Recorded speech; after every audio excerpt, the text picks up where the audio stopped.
Il y en a, c'est ce que nous annoncent nos amis de la Poste, 279, et donc l'opération d'horodatage qui débute va nous permettre de nous assurer que nous avons le même décompte. Donc nous allons 4 étages plus haut pour la suite des opérations, là où nous allons procéder à l'ouverture des enveloppes.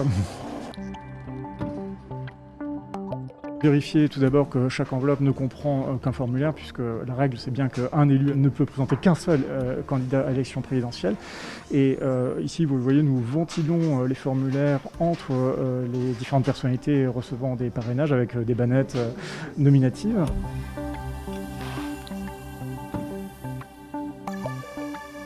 Souvent des problèmes d'orthographe sur les noms des candidats. Il arrive aussi assez régulièrement que les élus se trompent sur leur date de naissance. Christophe, né le 11 mai 73. Validé.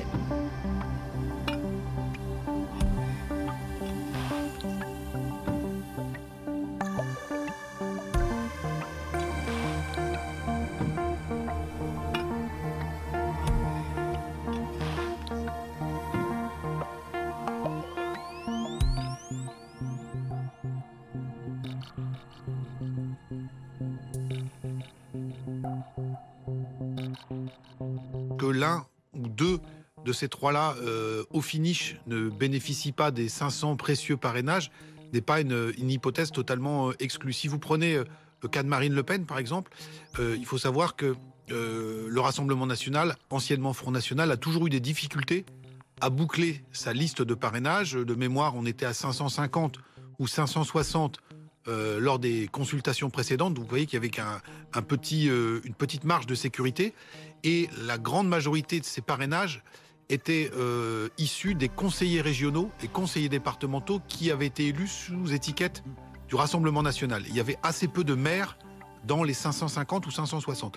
Lors des dernières élections régionales, le RN a obtenu ou a remporté un nombre moins important de sièges.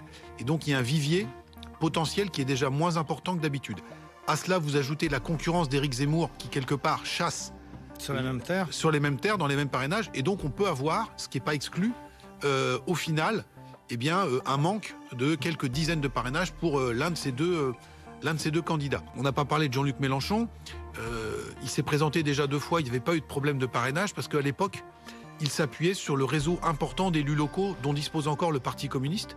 Et cette année, avec la candidature de Fabien Roussel, l'essentiel de ces parrainages communistes a été fléché de manière assez logique sur le candidat du dit parti.